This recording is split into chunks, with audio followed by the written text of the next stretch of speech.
ia le atua le nei tai au fou, nei tai au matangofie i le alofa fo'i ma le aga lelei o le atua fa'afeiloa'i ma fa'atalofa atu i le paia ma le malu se tatou atunuu ua mai fo'i lenei avanoa tatou te mafuta i lenei tai au fou malo le folau manuia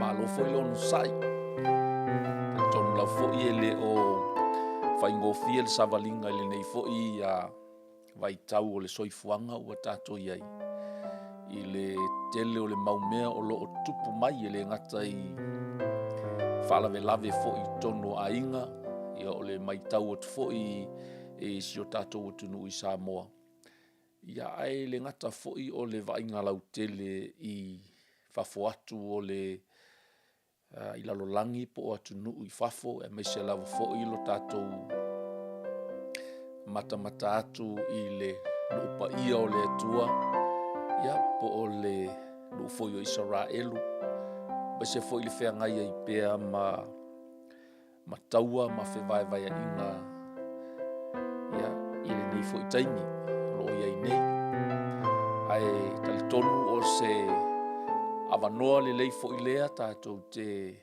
nofo ai lalo ma mafaufau ma natunatu ia ma toe liuliu le tofā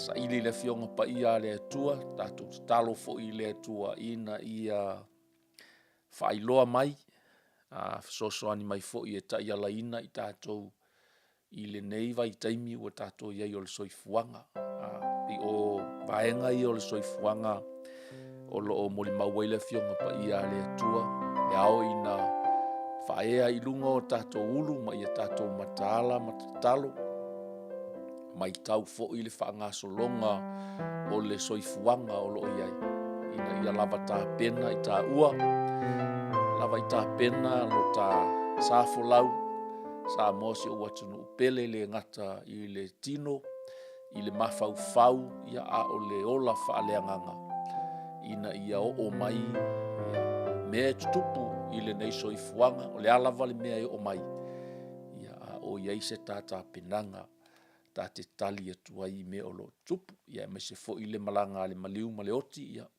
pei ona iai pea i lenei vaitaimi ua lē vasa'i i le malaga a le maliu ma le oti i le gata inai o tatou aiga o ō pele mai e masani ia a o le iai pea o le toto masa'a i atunuu o lo'o vatau pea ma leai se filemu fa'afetai fo'i le atua i lava ina vevesi fo'i so tatou atunuu ia a o lo'o malu pea ma iai pea le aga lelei o le atua inai o tatou tagata ia o le amataina le tatou fa'asoa i lenei taeao ia e maise fo'i se autū ua fa'autūina ai le tatou polokalame i lenei taeao a le au ta'itaʻina i tatou se talo le atua mamana lo matou tamā le o lo ofio i le lagi o le pule silisili ese lava lau ofio i lugā ma lalo nei i leai lava se tasi e tū ma tete'e atu i lau pule ma lau faitalia le aga o oe ou mea uma lava na e faia le lagi ma le lalolagi ma mea uma lava o iai e leai fo'i se mea na faia e te le'i faia tamā o le manava mai o lou fofoga na o'o mai ai le ola i o matou tagata lea matou te fa'apeifo ai lenei taeao le atua fa'afetai lau pule lea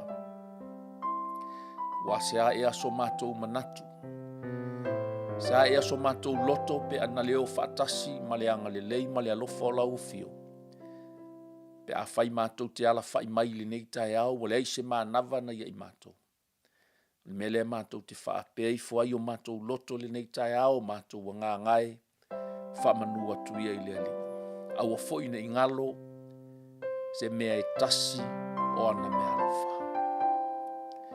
le na ta'ita'i ia i matou i le ala lafulafua o le na te fa'afo'isia mai o matou agaga ai le tugamau o le na te foa'i mea lelei uma o le na te tausi i matou i ala uma o le na te pui ma malutia i mātou i whaingatā ma puapua ngā o le nei o langa. Whaasanga atu e o mātou mata e o mai ai lo mātou fisosoani o le na te whaamawhanawhanaina i mātou i taimi whaingatā o la mātou whōlawa. Wala aulia whaapitolo wa nganga pa ia i le nei tai ao lo mātou fisosoani sili la valea. A fio maia i lou mamalu ma lou sili ese. Tau to luaina le nei por kalame, whaanganaina lau au na whaamalamalamaina lau a fionga pa ia tama. Ma wai fo i se lui tau ma se whaamalosi mo i mātou le nei tai ao. I umea umai le vi inga e tū mau lau nofo ali i mamalu tama. Ono lau suafa Yesu. Sau fo i le ala leo ma mea umai le toto le tama i mamoe. Whaamanuia si o mātou wa tunu wai fo i o loo mafuta mai le nei tai ao. Ia o tia iau whaamanuia. Ia sa moa i ona taitai. Le tapoa inga na i o mātou ta ma tina mātutua. Au na tutofi. O loo ngā lulue i lea whata. Whaitaulanga ma lea whata whaitaulanga. Le mālosi o le nuu o loo latou tautua ina. Si o mātou mālo. Se ia o lava ina ia mātou whana. Whaamanuia mai oi le nei asu ta ma whaamanuia fo ina ia tunu o lo mātou no nofo mau mawai. Ia ia ilo wanga le lei ta ma. So se ati nae. So se whaamoe moenga. Talo fo ilau pui ngā whaapitoa lava ta ma. I le nei taia. Si tia whaapitoa i sa rā elu le nupa ia. Anga le lei ona taitai, anga le lei ana vai ngā au. Ia ia ilau pui ngā i tuli manu e whao i Jerusalema ta ma. Sauina mea umai le toto le tamai mamoe. E mai se iai au angelu e tō lau wapi so se mea o iai au tangata. Iai lo file mu ma lo wanga le leita mai le nei tai au. Whamanui atu lau o fia o na o lau suafa Yesu. Whamanuia fo ina i o mātou a inga uma o lo ta ape ma sala lau i so se tafo le nei kelope. Whamanuia lau e kale sia ma le tino ke riso. Alu ma le mana lau upu le nei aso. Fea lava o fola i lau upu ta maa aua nei fo i fua. A ia whaia le mea e te whina ngalo iai. Wha i a inga whanoa noa o na lau wala au le nei taia. Ia iai lo wanganga so soani ta maa. Ia iai lau whananga sili o lato loto ta maa. Ia mātou vava aia tupea ia te oe o mai iai lo mātou so soani. A walo mātou so soani e mai a Jehova lea. Whaafitai le nei tai ao no lo suafa Yesu. Amen.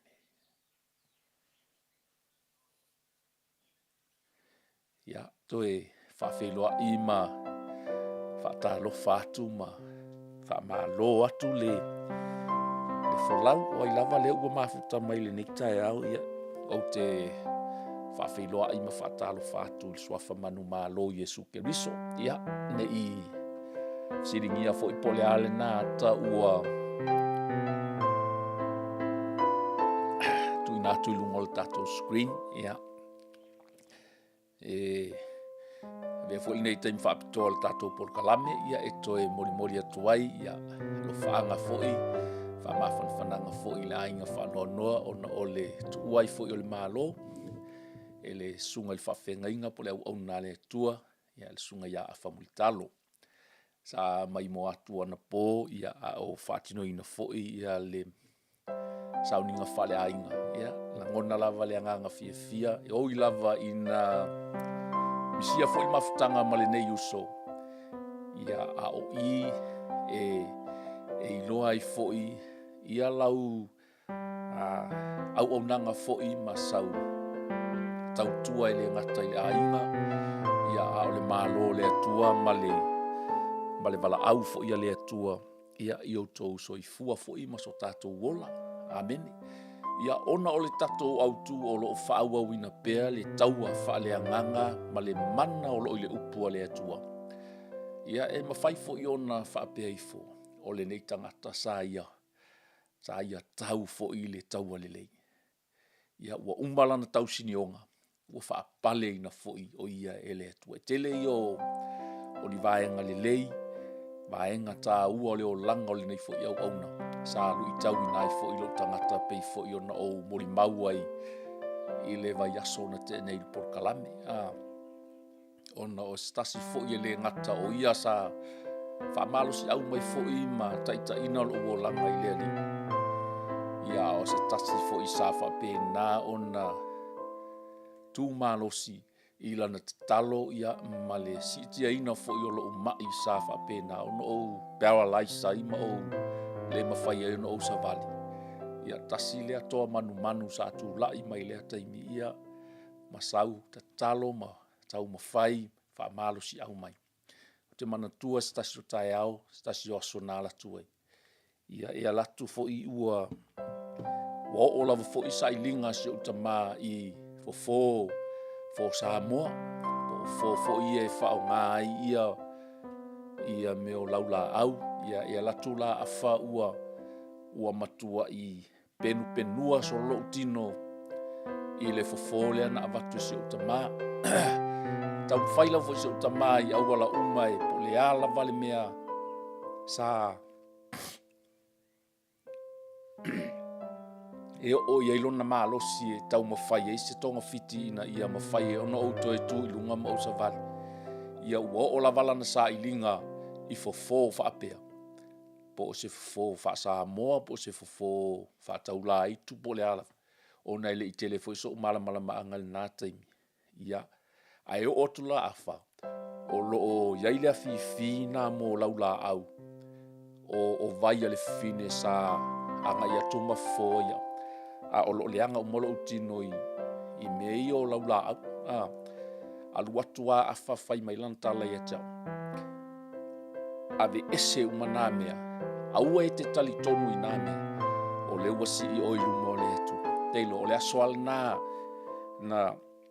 ave ese ai. Na ala tua afa ave ese mea ia sa e oilea fifi vailea. Na tongi ia I fafo I le asol nai afa. Ona ua tali tonu o ia I le whamalo longa le atua. Oni taua wha le anganga ia sa tawina I le nei foi le nei au auna. Ia ele mawhai I lava o na ngalo. Ona la o le tato autu o le taua wha le anganga. Po o le wha I wina le o le misiona Paulo Mpanapa. Na whapena no o toila ua inu ese. Ia leu wha I wina I le mata upule es formal wha o le tusi o ngaluenga. Le la misiona mua. Po o le malanga wha apostolo mua le a Paulo. Ia le nao Mpanapa. Le ala ua toe fo'i mai Yerusalema. Ma le tala fia. Ua wha I wina ma le manuia le la taua wha leanga. O le fesili sa pe o se manatu fo I e whatupu manatu le tato au tū le nei taia. E whawhewhea o na fuaina le manuia o le taua whaaleanga. How to measure the success of the spiritual warfare. Be how to measure the success of a war. E whawhewhea o na fuaina le manuia o se taua. Very interesting le autu leo te tala noa I pea. O le vai aso la valiante nei le weekend. Na senta I le mission lea Amerika I le taua lea o lo whaia nei Iran. O aus tangata o te fia te leo te mulimuli ta ia le taua lea. Because se iai se vaenga whaalea nganga o le taua. E ta tau o na tatou vava aianga iai I le fionga pa ia lea tua. O le ala fo I lea I le misi aso uma ta e ao mapo o te tuli mata ia pea po o fea le mea lea uanga I le taua Israel. Wa uma ona kilia Israel nu utua oi whaata amilo sanga o Israel. A le uanga isa o Israel mo so fai Iran. I le taimi le nei. O le winga la utala. I le success o le mission lea Amerika lea na fesoasoani atua ia Israel le taua lea ma Iran. Pe ama le tolse fulwono o tolsu fitu I tūla. Lea na whaatino ina I le mission e aluatua I Missouri, aluatua ia I le mission. Toi fo'i mai ma le manuia. Whaatau nuu le lei, le target po o le mea lava sa plan. Ina ia wha e oso wha ia pe o I pomu. o le si mea e sele very interesting o le design o le P2 or whatever you call. Sa o fai tau so mai nai ata o le vaa lele lea po o le vaa ia na alu le misiona le o nai tele na post mai e tangata i lunga le shape o le vaa le. Ato ne mau atu le vai asfo. Pei o fo linga o le aeto. It's like an eco. Le designing o le tino ato o le vaa le ne. Ia. Fa manatu mai ai le tala le perfecta o isa ia fast food. O e fatali tali le atu e fa fo wina lo lato malosi e pei o le aeto. E sava vali e saunga le mu. Ma nei ai o le nei o le vaai le nei misiona ona o se plan na fua le lei. O te tali tonu fo ia ni vaenga whaale anganga. I don't know po inga designinga le nei va. O le manu le nei o le aeto ua fatu saina o se tasi o manu tauta ua i le fofoanga le tua. Mai telefo i mea o lo o faa tusa ina i le fionga pa ia le tua.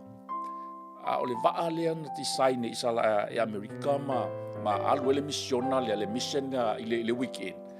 Na matua i tau nuu lele. Faa tau nuu e au noa ma se iloa ina e ni saktelite a isi nuu po o nuu i e kolosi atua ile va. E ui lava, amina i lava ina faa tau nuu ina lato mission.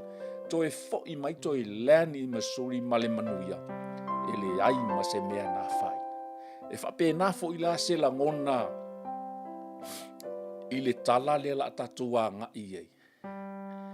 I le misiona mua lea po o le ngaluenga fatala i mua lea le apostolo Paulo Manisio la ua apostolo. E le i fai ngofie fo. O se manatu e tatala i le tato autu i le neita. E fa fea ona e fuaina le success o le mission. O le ale fuanga o le success o le mission. O le mission le Amerika tau nu. O take da e tolu sa take re o i pomu na o ai fa tau nu.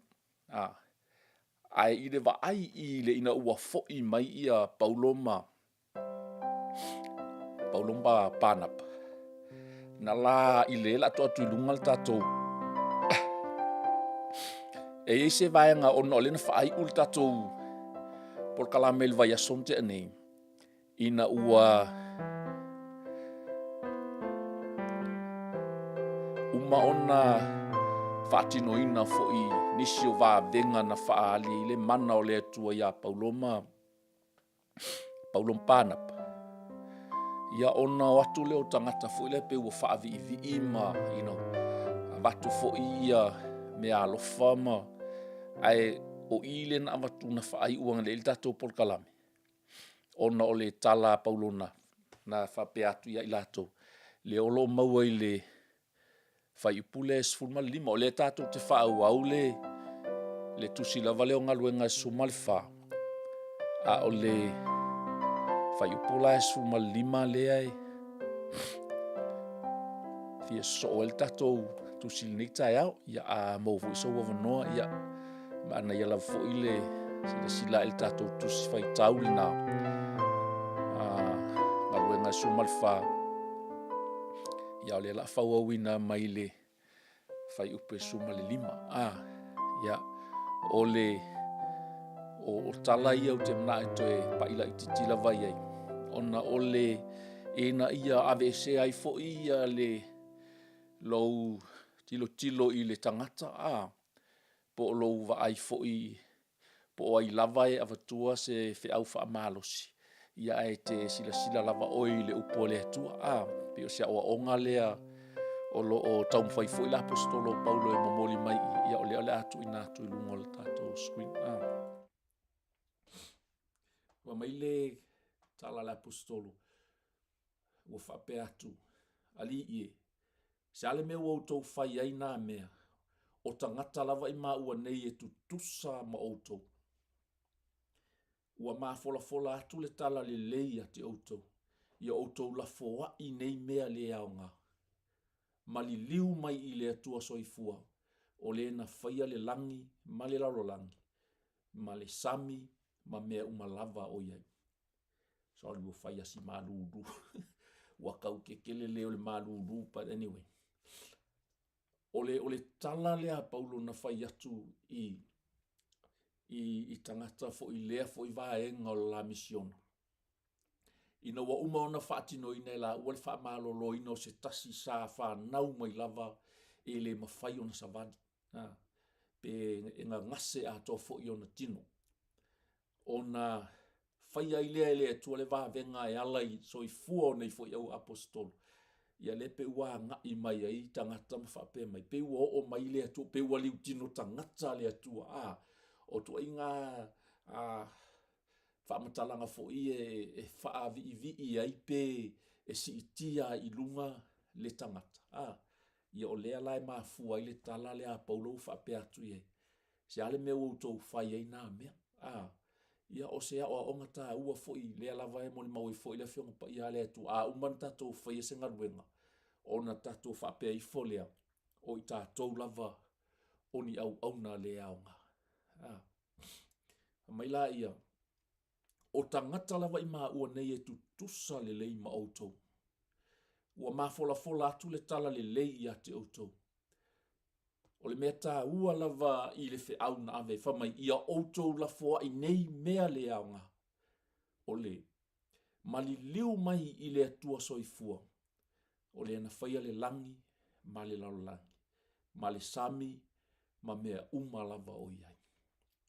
O le siri ese lea o le pule ao le atua, lea e fola ina nei, le tala le lei fo ile nei e ala ia Yesu Keriso. Lea e tau mawhaila apostolo Paulo Malana, so a tau fo ia pana pa ina ia momoli inu ese. O le atua lava lea, e ta tau ona outou li liu mai ai. La fo a iau mea lea o ngā. O le fe au le nasa whaai ua li tātou por kalame il vai ason tene. A olona sooina i le nei tae au. Ma whaai ua i lava ina toe fo i atu i la ua. I Jerusalema, i le mea na mata po i na o mai i le misiona lea, o lo whaataunu ina. O le tātou autu, ua whaataunu ina ma le manuia, the first mission successfully completed. Whaai uina ma le manuia. Ia le atua, ia o le afo ise misiona o whapena ona e ngalue ai. Le afo i le wala aua le atua i lo soifua ma lo wola po o se wala au o lo e ngalue ai. Ia o tasi nei tala e matautia le lu i tau wina ai. Ia ma le a o ina i o tātou tangata. Na ia tātou i loa. I le whai unga fo i le tala le nei. O lo whaapea i le tala le apostolo. Ia le alawa la tātou whaanga i atu e. Ona o mea ti ngā fo i e whaapea nā ona ui ai. A ua e umatu le vaenga leo o le tala Paulo. Ia a ua o mai e fo i sau fo i se siaus whainga. E le i lava le mataua ma le loto ti ngā, ma le loto le anga o isi tangata iutaia. Ona ua o le tala le lei inu ese. Ina ua whaatua nu ese. Vai aso fo inte nei sa tatu tala noa ua fe vai i ai loto tangata. O isi ua i le au iutaia. O isi ua i a Paulo mpana. Ai sea. Ona le ngaluenga lava le nā le ti Apolo le fai. E tau mawhai lava le ti Apolo i lona mā losi ato otoa. Ina ia whaia lava ni mea, ina ia whewai i ai. Le fofoanga le atua na ia whaia. I le matango fie ma le ato otoa. I le nofo whaatasi ma le whealofani. Pei lava on whetala Iesu lona au soo, ina ua sauni o le ato e fo i lon tama. O le mea leo te i loa i oto. O uso o moni lava outou, pe a outou whealofani, pe a lofa le tasi. O le sini autu fo le nao le neipol kalame pi o noutou, sila mai ai le pito i lalo le tatou screen. O le ngaluenga o le leinga mo tangata uma. the ministry of reconciliation for everyone. For I believe that this is the message. O le fe aule nei e mai le atua. Ina ia toi tu whaatasi ai o tātou tangata. Tu whaatasi ai loto le tino kiriso. Tu whaatasi ai loto so se sā moa o whea lava o lo nofo ai. Le ala fo i lea, e le mawhai lava, o na tu ula fo ina, le atu nuu e pele i o tātou loto maanga. Po o whea lava tātou te malanga mau mauai. E susu e lava o tātou whamalama, ma tātou tilo tilo atu, ma mata atu. I tau alumanga, o lo i aisho tātou nuu e pele i tātou. Di ia le atua. Ia ina ua uma le whamalo si au lea paunu, na ia whai atua. Ia la foa ia mea le aonga, ai li liu mai le atua soifua. Whamanatu fo ia le apostolo, o ia le na whaia le langi, ma le lalolangi, ma le sami, ma mea umalava o ia. Le ale tāua, se i whamanatu lava i tangata, e le ai se tasi e tutusa ma le atua. O le atua fo i lea e pule ao lava i lunga, ma lalo nei ma mea umalava na ia whaia. E ho o lava i le soifua ma le ola o le tangata. E pule ai le atua. O le ale wingo se whaamtalanga. E ta tau fo i la i le tangata soifua. O na ola maanga whangafa. O na ola sa ili ili. O na whaima tilo ma mafau fau. O aina o mai ai le ola. O ina whaia le whonga ele. O ina whaia le sami ma mea uma o lo tatou wolai. I ia le atua. Langa o lesi tangata pe ua ola lava malona talitonunga. O mea uma o lo oia mau. O le lalolangi o lo soifua maolai. O mea ia e pule ai oia. O lesi tangata ua alu lavala na pule sa ua. Malona le maanga whangafa ma mana tunatu. I le na ia whaia le fofoanga ma mea uma. Lea la na manatu ai le apostolo. Ina ua tau mawhai fo i nei tangata e si itia i la ua ma avatu i ai le viinga. Lea lau wha manatu i le apostolo Paulo. O ma ua nei, e tutusa le lei lava ma auto. Ai Paule nei. O le tala le lei le nei mātou te fola i nātu pea. Li liu mai i le atua soifua. O le na whaia le lalolangi, ma le lalolangi. Ma le sami ma mea uma o iai. La foa i nei mea le ao ngā. La foa i mea le ao ngā. La foa i le olanga tuai. La foa i mea uma e le ao ngā. E le o whai atu e la foa i lau ta avale, pe la foa i lau fale. O mea ao ngā mea la. Aolo o manatu le apostolo. I le ola po le olanga le ao ngā. Le olanga so na fai. Le olanga le mafaufau. Le olanga le taupulea. Le olanga e ola i le amio leanga ma leanga sala. Le ola e lea lofa. Le ola wha maua lunga ma le wha sausidi. O mea umana o lo manatu le au apostolo e la foai. O mea na e lea o ngā. E le aise talu manai manuia e mauai. E le aise manuia o le atu nuu ma a inga ma le kale sia e mauai. E la foai. E fiu fo i le tangata e tau mawhai e asosi atulo na loto i se manuia. A e le iloa atua, aisea. Le anga o lai lava e fia lava. E fai faatasi lava. Le ngaluenga le atua, fai faatasi fo i male o langa o le lalolangi. E palu faasapasui faatasi lava mea le atua, ma mea le ti apolo. I ia le atua.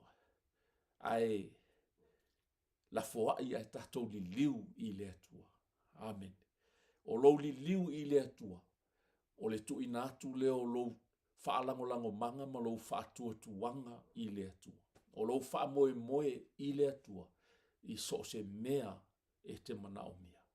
O lo whaatua tua ina le nā o le atua. Po le ali lo loto. Po le ali whainga tā. Po le ali le anga o tātou o langa, tātou te ola. Aia e li liu i le.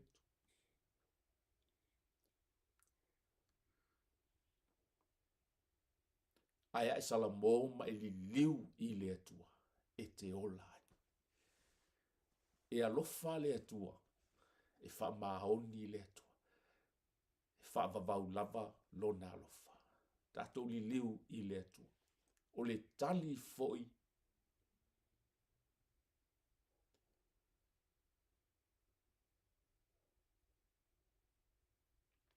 O le tali foi le nā Samoa. O whaafitauli. Ma mea uma o lo tupunei.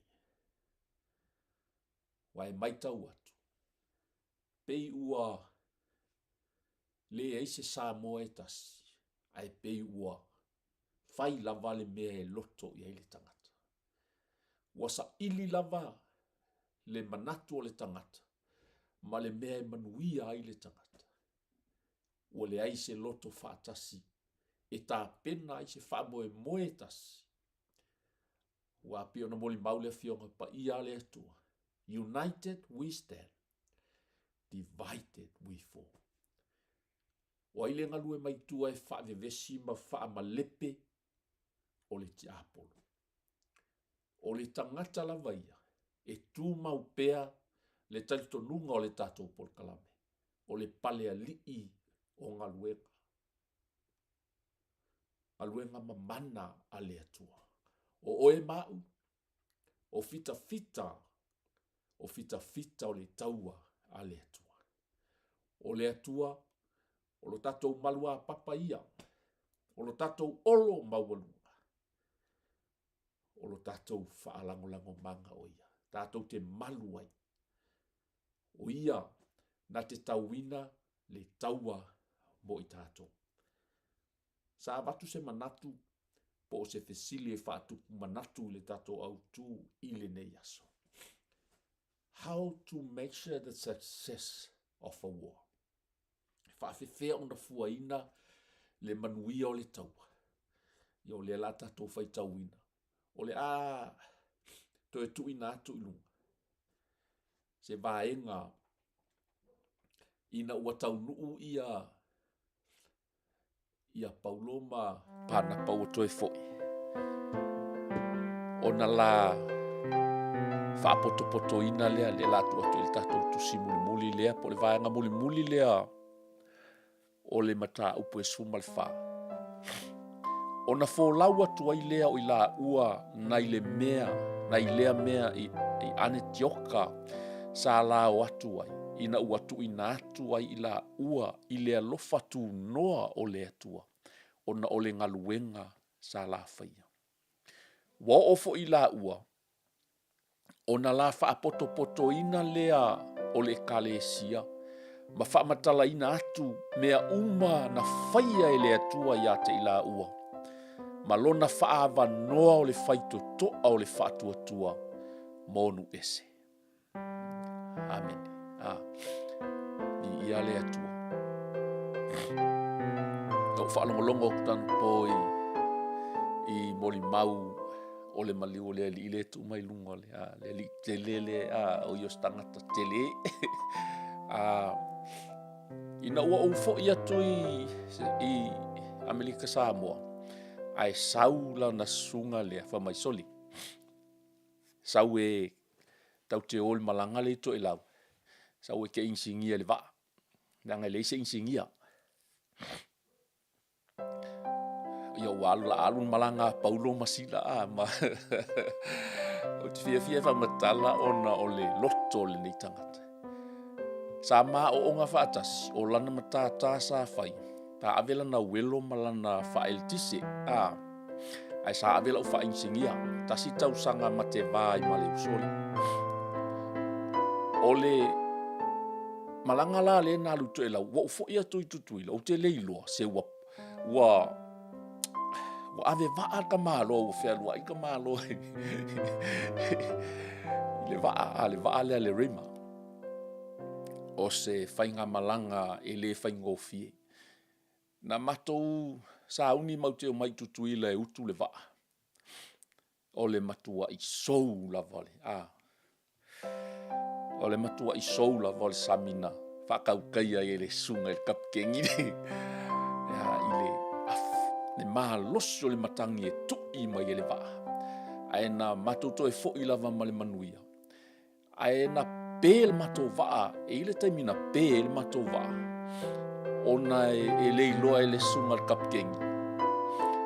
O laua pala lunga o le kange lea e le utu e le kesi o le waa. Le pensini o le waa. Le kiso o le waa.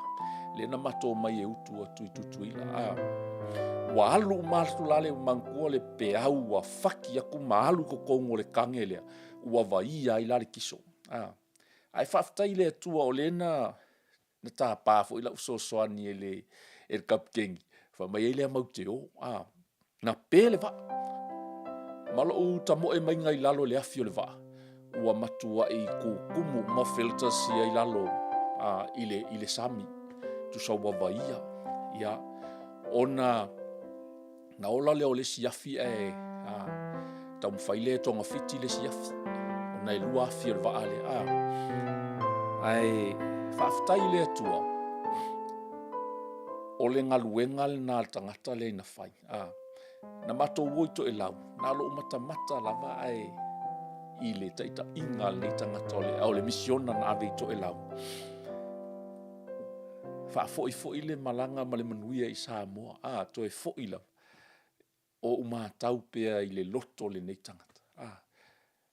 O le tangata o le uelo o le whai moli. Le ua ho'olo na songa I le kapkengi inga o le waa. E leo se mea whai ngofia le kapkengi inga o se waa so le lunga le sami. Ai maise lava pe aso. Ia e nga o I le mae o langa sunga.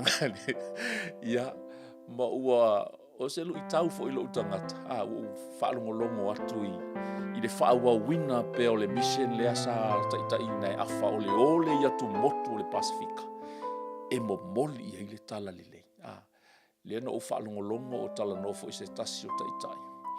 E o lava I lunga o maunga e whainga taha o nā ea e tangata.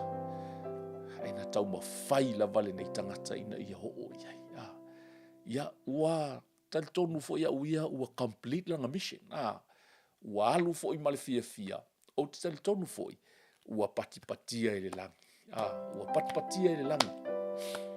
A whai o fia mato a teleng tangata o le nei lalo langi sa au ia ila na fe au malana au nanga ma teleni o langa sa alu I tauinai o le success le na o lau mission. Amen. That's how we measure the success of your mission. O ina a whai e to a teleng tangata na fia moli mau I le nei uso. O le success le na o lau mission. Wa iai se tangata e aiaina I lo o langa whaleanga. Wa iai ni soo ua e fausia mo le mālo le atua. Ia o nisi sa o mai mo atu nta maiti sa lato wa o onga whaatasi I le a onga lea le reima. Ia ma le o langa o le tangata. Wa e moni lava nisi o mo le mau. Sa o mai tawina fo I nei tangata I to tonu le a onga le intaimi ma te oai. Ia na ngaluenga e whai. O se tangata e ngalue e whai lava e ia ngaluenga mahalu whaatino whai lava e ngalue lava na ia. E o se tangata ngalue manusi. Ia lea e pati ai fo I mwhaftai so sao mo le malo le atu. How to measure the success of your mission. Ia la tatou o. Se tatu tilo po le ale. O le ase tala o le misiona a Petelu mo ia a Paulo ma Panapa. A wale fōringa mai ua toe fo ia I le mesa a matatuai. O le whapeltania mai finally they returned by the ship to Antioch of Syria, where their journey had begun. Mai la peatu I nātu whapeltania me le e kau. Ia le tu.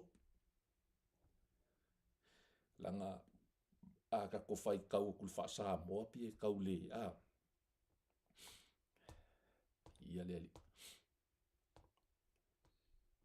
le o toi umi fo stato taimi le uvai atu toi. Ia, ai, ia lea. So le o toi fo ila vai le mena a mata mai le la mission.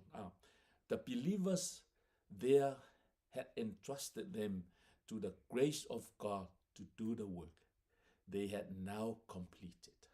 Le ua wha maina, wa fo i atu, ma le manuia i le mea na mata mai le misiona, fa mai ua complete le ngaluenga le atua sa tu ina atu ia ila ua la te oe whataunu.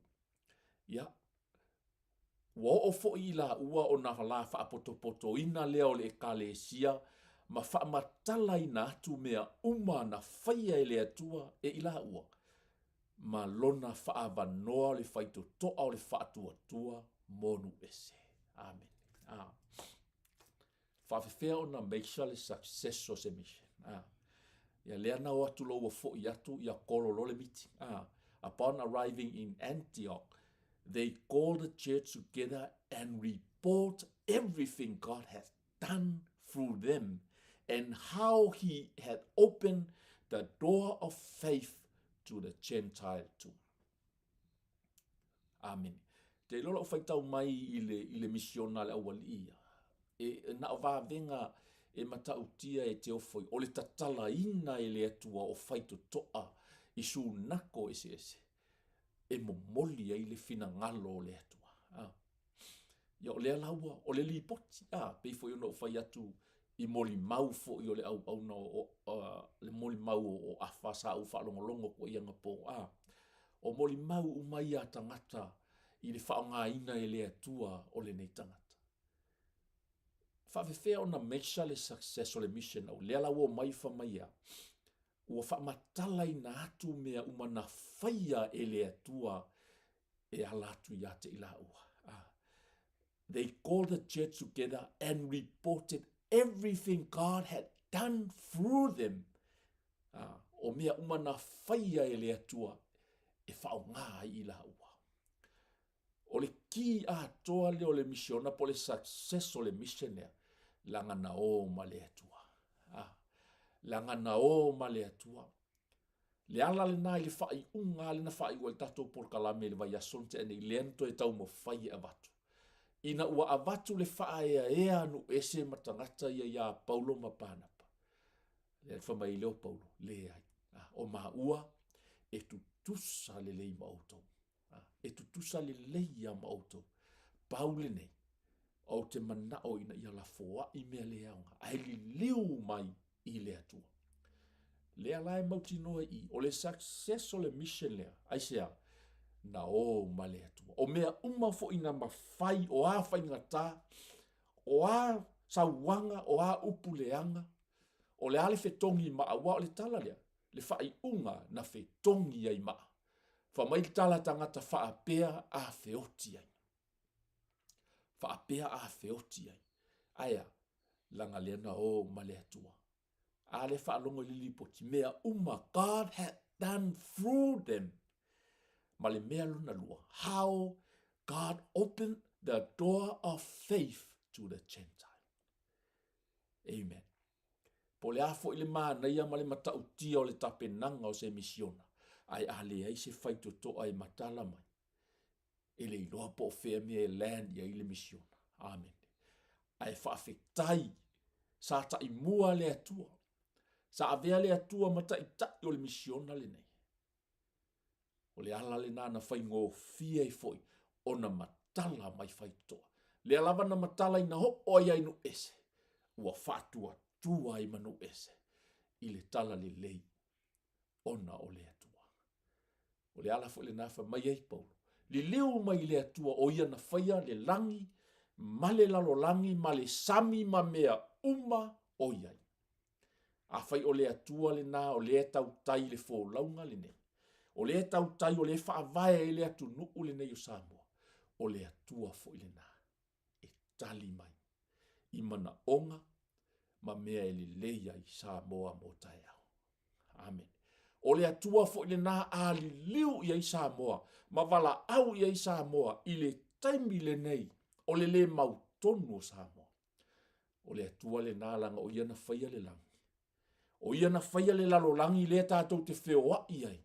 O ia na whaia le sami la le wheoa iai. Ma mea lava o iai. E le ai fo i se mea na whaia, e le i whaia e ia. Vi ia le atua. O le success la o le mission lei, ona o le atua. O le tatala ina o whaitotoa na o ai le tala le lei, maho o mai ei Samoa, a wa o tātou o tangata o nuese. Ona o le atua. O le ala le tali. O le manuia o upu whai, o le manuia o Samoa, o le toe fo i lava i le atua. Langa o ia e pule hao i mea uma. I le pule ini pāti ia Samoa, e pule hao ai le atua. Ai so se tai so se tangata i liu i le atua o le pule o le langi, ma le lalo langi, ma le sami ma mea uma o iai. O le tangata le nae manuia. Vi ia le atua. Ta tala e le atua whaitotoa. Amen. O a whaitotoa o mapuni puni. O a whaitotoa e whaingatā o na matala ai wha manuianga. E ta tala e le atua. Pe a tatou di liu i le atua. Pe a avea moni lava le atua ma wha vai, ma wha au o Samoa. Wha manuia mai le atua i le nei tai au. Ia iaile anga le lei tele o le atua isi o tatou watunu. Nai o tatou tangata. Fea lava le mea o lo e papa a au ma e no foi. Ia suelo wha malamba ma e tilo i lau Yerusalema. Ia mana tua Samoa i lau te talo. O le whai unga leo le first mission po le malanga wha miso nale mua lava Paulo ma le au apostol. Leo ato e foi ma le manuia. Au maile li poti, mata ngofie, i mea na whaia e le atua. Amen. Ai maisi o whaitu toa na tatala e le atua. E tatala e le atua wha manu yanga o le langi, pe a li liu a toa Samoa i le atua. Na e moli maua i le lua le tupu e fitu suma le wha, a whai e wha maua lalo, o tangata e ua tā ua i lo ungoa. Sala mō mali liu watu i le atua. Ona o whamanuia i lea ona lau ele ele. Ta mā whaaftai le nei tai au. Whaaftai mō lau upu ta mā i le nei tai au. Ia talo le atua ia. Ngā luelo wanganga pa ia e moli o i a ai o loto ma whina ngalo. Lau upu pei ona whaasoa i le nei tai au. Ia mātou tutu whaatasi le nei taua whaaleanganga. Ia vea i mātou mala mepa e mumu le pongisa. Ina ia ina aise nganga mō lo mā lo tama. Whaamanuia si o mātou watunu mai lava i maunga te tele se ia o i maunga iti. Tama whanau a Samoa o lo ta ape i tu e whaole nei lalolaki. Talo tama aua nei e tu lafo ina i mātou. Hallelujah. Ai ai se tasi le nei tai au e mana o mia le tatalo le whaolatanga le ngaluenga le leinga mo tangata le ala fo le nana whamai ai Paulo e tutusa le lei a tātou le anga o le vaai le nana manao le atua e whailoa le apostolo Paulo le tusi o lo whai maau tu o le nei polkalame lua le kolonito e 5 mai ea na ia vaai e tuai na le vaai ai le tangata ai na vaai e tua vaai sao ai lo na alo o Yesu Keriso. O le na le aise anga sala, au a avea maanga sala ona o oe manga. I le nei tai au, ai manatu e ofolo wola mo le atua, ona e muli mai lea i upo le nei tai. Mai le apostolo Paulo, liliu ese ia, ave ese so ia le whaia name, ai liliu i le atua, tātou te ola. E muli mai lei upo le nei talo le atua le tama. Wa o whaalongolongo i lau upo le nei taia. Ma wa o manatu o te liliu ese i o wala leanga. Ai o fo i atu i ate. Wa o sala mō ma le loto mawalalu. O te whātua tua i le mana o lau toto na e maliu ai moa. O te mama ngalo ai. Talatu lo loto i le nei taia. O te whaulu fale i ate oe. E a vea oe mā li i ma whaola i lo wolanga. e a mata i le tae au le nei. Se ia o ina e toe a fio mai. Whaafitai tele lo mātou atua. Ua o whaolaina i loa lofa tūnoa. O no lo suafa Yesu. Amen.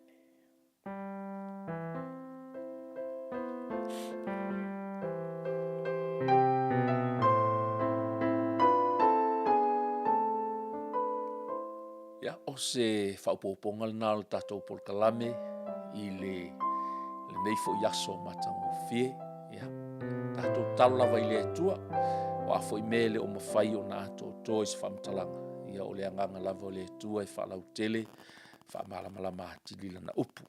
Ia aile i whauina le polkalame ia e toi mo le atua i alo whaangam, whamanuyanga. Ia whamawhanawhananga foi i le whaletua ia line msiana whanau pele. Ia a inga ngalua. Me se foi ia toi sauninga o le uso auna pasta afa mulitalo. Ia ia ileanga le lei o le atua. E le tau mateina, lau whainga malanga uso talitonu. Ia ua e pati ma e iai luma o lou atua ma le loto fia. Ia ae tapua i mai. O le nei lava mātou te tau alo atu, tau mwhai atu. Ina ia maua fo iso mātou no fuanga. I le manuia ma le ola e whaavavau. Ia o le sini au tū le nao le nei taua whaaleanganga. Tō fasi le taua whaaleanganga. Manu malo ina ni anganga se tele. Whaalau tele ina ai le malo le. Tua whamanuia le atua le nei tae au. Pule alofa le atua tātou te au lia fo i le nava i aso. Ia, tātou toi mafuta fo i lunga lava o le nei polkalame. Malo ave i whale se upu a le tau tamali i lau whaafonga mai. Ia, whamanuia tele le atua i toenga o whi au matiu te o lo whenga iai mo le nei aso. Ona o le suafo Yesu.